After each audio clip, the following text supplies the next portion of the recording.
Tago niyo ko sa pangalang Malu. 40 years old na ako sa kasalukuyan. Bata pa lang ako ay namulat na ako sa mahirap na pamumuhay ng aking pamilya. Siyam kaming magkakapatid at ako ang panganay. Nasa elementarya pa lang ako ay tumutulong na ako sa aking mga magulang sa paghahanap buhay. Tumutulong ako sa nanay ko sa paglalako ng mga gulay. At nang mag-high school naman ako, ay namamasukan ako bilang kasambahay upang makapagpatuloy ng pag-aaral. Hanggang sa makaabot ako ng kolehiyo ay parehas pa rin ang sitwasyon. At dahil sa hirap ng buhay ay natuuna ako. Ang atensyon ko sa pagtatrabaho para makatulong sa mga magulang ko. Matapos ako ng kolehiyo at mabilis na nakahanap ng trabaho. Pagkatapos ng 5 taong pagtatrabaho ko sa Pilipinas ay nakaalis naman ako ng bansa at nakapunta ng Taiwan. Kahit papaano ay maganda ang naging trabaho ko doon. Sapat para makaprovide sa pag-aaral ng mga kapatid ko. At nang makapag-asawa ang iba kong mga kapatid ay tumutulong pa rin ako sa pag-aalaga naman at sa pagpapaaral ng aking mga pamangkin. Hanggang sa hindi ko na namalayan na mabilis na ang naging paglipas ng panahon at umabot na pala ako ng 40 anyos. 41 years old na ako nang maisip ko na mag-stay na lang sa Pilipinas at tumigil na sa pangingibang bansa. Panahon na siguro para harapin ko naman ang aking sarili. Isip ko na magnegosyo. TW, kahit papaano ay mabilis ko namang nakasanayan. Negosyo na pinasok ko at naging maunlad naman ito nang mabilis nang hindi ko rin naasahan. Kaya't nagkaroon na rin naman ako ng mga tauhan. At isa sa kanila, si Dante. Isa sa mga katulong ko. Bata pa ito, mga 23 years old lang. Galing sa probinsya. Hindi ito gwapo. Pero malaki at maganda ang kanyang pangangatawan. Madalas ko siya makita na nakahubad baro. At aminin man sa hindi, nadadala ako sa maganda niyang pangangatawan. Macho kung masasabi. Kahit ako'y walang karanasan, ay mayroon din naman akong damdamin at pakiramdam. Isang araw ay hindi sinasadya na nahuli ko si Dante at ang isang katulong ko pa sa shop na nagjujugyugan sa bodega. Noong una, syempre, ang unang naramdaman ko ay ang magalit. Kahanda na sana akong pagmumurahin sila. Pero hindi naman nila ako namalayan. Ewan ko kung anong nangyari. Namalayan ko na lang ang aking sarili na matamang nanonood sa ginagawa nila. At nakadama ako ng inggit at kakaibang init ng pakiramdam. At hindi maitatago. Nanais ko ring maranasan ang ganoong mga bagay. Nang maramdaman kong matatapos na sila, ay umalis na lang ako sa bodega at hindi ko na sila ginambala pa. Nagkulong na lang ako sa aking silid na pahingahan.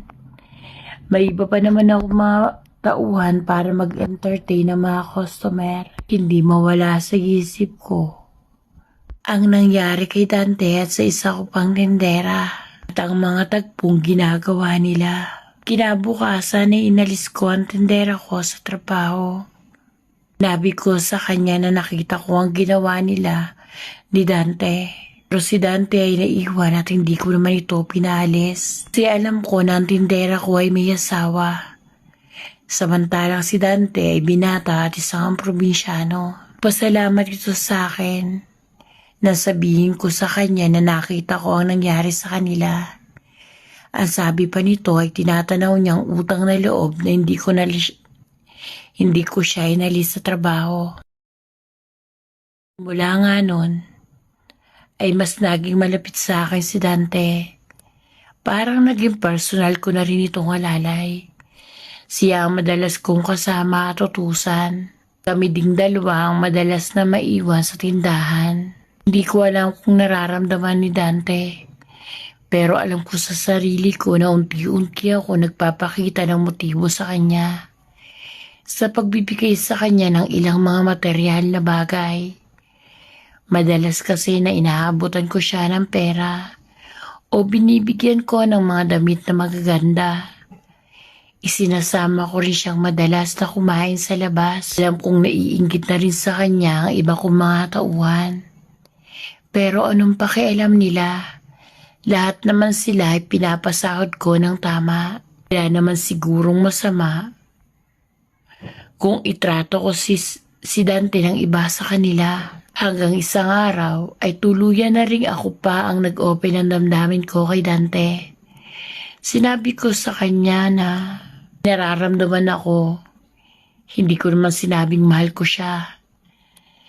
Pero sinabi ko sa kanya na espesyal ang pagtingin ko sa kanya. Alam kong nung una ay nagulat siya.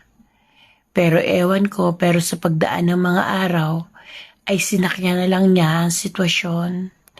Hanggang sa makalipas lang ang ilang linggo, namalayan ko na lang ang sarili ko na isinasama ko na si Dante sa bahay na tinigtirhan ko. Hindi ko makalimutan ang unang gabi namin dalawa. Puso kasi ito. Unang halik at haplos pa lang niya sa akin ay maalab na. Di ko alam kung iyon ba ay dahil sa perang binibigay ko sa kanya at ang mga pangangailangan na ipagkakaloob ko sa kanya o dahil ba yon sa maaaring gusto din niya ako. Magkalayo ang edad namin dalawa. Sa bagay ay hindi rin naman imposible na magustuhan niya ako talaga. Kahit naman kasi 40 plus na ako, hindi naman ako nagpabaya sa aking sarili. Bahagya akong tumaba. Pero mahubog pa rin ang aking katawan dahil wala pa naman akong karanasan at lalong hindi pa ako nagkakaanak. Ang unang pagniniig naming dalawa ni Dante ay naging memorable. Siya na kasi ang nagturo sa akin ng mga bagay-bagay kagaya ng paghalik, masarap na paghaplos at ang tamang paghimas at paraan kung paano siya aking mapapaligaya. Tinuruan din niya ako kung paano kong mahahanap ang kanyang kiliti. At sa side ko naman, siya ang gumawa nun. Halos malunod ako sa sarap dahil sa mga ginawa niya sa akin. Sa paraan ng kanyang pagpapaligaya. Higit pa kasi ang ginawa niya sa akin sa mga nakikita ko sa kanya sa ginawa niya sa tindera ko. Mainit siya at mapusok. Nagmamadali hanggang sa umabot na nga sa punto. Nakakailanganin na namin mag-isa. Pero itong si Dante, parang sundalo na ayaw paawat ng laban. Nakadama siyempre ako ng takot. Iyon ang unang beses. Natatakot ako sa sakit na mararamdaman. Luna't may kapusukan ito. Ano ba naman, Dante? Dahan-dahanin mo naman. Sorry kasi naman, nasasabik ako sa'yo. Di ba sinabi ko naman sa'yo na dalagang-dalaga pa ako? At ikaw pa lang ang una.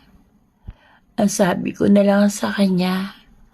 At pagkatapos nun, ay naging banayad na siya sa akin. Muli niya akong pinakyat sa langit.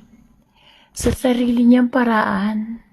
Hanggang sa ako na ang umiling sa kanya upang maramdaman ko siya sa akin. At naganap na nga ang unang pangyayari na magbibigay sa akin ng 1,000 isang kaligayahan. Naramdaman ko ang pagpasok niya sa akin. Napahiyaw ako sa tindi ng sakit. Totoo, masakit pala talaga yon sa una. Naluha pa nga ako at nakalmot ko pa siya sa likod. Pero pagkaraan ng ilang mga sandali, humupa na rin yung kirot. Nagbago na rin ang temperatura ng aking katawan. Muling bumalik yung init at Ella. Muling bumalik yung nagbabaga akong pakiramdam. Namanhid na ang aking kaloob-looban. At para bang ang nais ko ay muling maramdaman ang kanyang paggalaw. At hindi ako binigo ni Dante. Ibinigay niya sa akin ang pinakamasarap na pakiramdam. Sobrang galing niya. Sobrang husay magpaligaya ni Dante. Ang lahat ng mga ibinibigay ko sa kanya at inireregalo. Sulit ang mga effort ko. Sulit ang mga kahihiyan at pagkikismisan na nararanasan ko dahil sa sarap na ipinadarama sa akin ni Dante ng mga time na yun. Parang umakyat ako sa langit dahil sa tindi ng ligayang ipinagkaloob niya sa akin. Namalayan ko na lang. Sabay kami ni Dante. Narating namin ang rurok ng ligaya. Sobrang saya. Sobrang sarap, Ate Ella. At hindi ako magsisisi na kahit sa huling biyahe ng aking buhay ay naranasan ko naman yung sumaya kahit na sa edad kong 40s dahil sa nangyari. Lalo ko pang minahal si Dante. Noong una ay tita ang tawag niya sa akin. Tapos naging ate. Pero nang magtagal, tinatawag na niya akong honey. At pagkalipas ng 2 taon, hindi ako makapaniwala, Ate Ella. Sa edad ko kasing 45, nagbuntis pa ako at nagkaanak ng isang babae. Luya na rin kami nagsama ni Dante. At nagpakasal kami sa Huwes. Palagi naman niyang sinasabi sa akin at ipinadarama kung gaano niya ako kamahal. At sa pagdaan naman ng mga araw, naramdaman ko na rin naman na seryoso siya. Hindi kagaya ng dati, natanggap lang siya ng tanggap ng pera. Kasi nung mga nakaraan, tumatanggi na siya. Idagdag ko daw sa ipon namin 2 para sa aming anak. At palagi rin siya nagpapasalamat. Okay na raw naman ang pamilya niya. Sapat na raw yung paminsan-minsan ay makapagbigay siya dahil may sarili na siyang pamilya. Una ay natatakot ako para sa amin 2 ni Dante dahil sa halos kalahati lang ng edad niya. Pero sa paglipas ng panahon, ay naipadarama na rin naman niya sa akin ng pagmamahal. At unti-unti ay nasasanay na rin kami sa paligid. Swerte si Dante at ang anak ko sa buhay ko. Lalo pa kasing lumago ang aking negosyo. Ngayon, Ate Ella, wala na akong mahihiling pa. Meron akong batang-bata at mabait na asawa. Mapagmahal sa anak. Swerte rin ako dahil kahit sa huling pagkakataon, ay nabiyayaan pa ako ng isang anghel. Nakamukhang-kamukha ng asawa ko na si Dante. Hanggang dito na lang, Ate Ella, ang medyo mahalay at mainit kong karanasan. Ako po ulit ito, si Malu ng Rizal.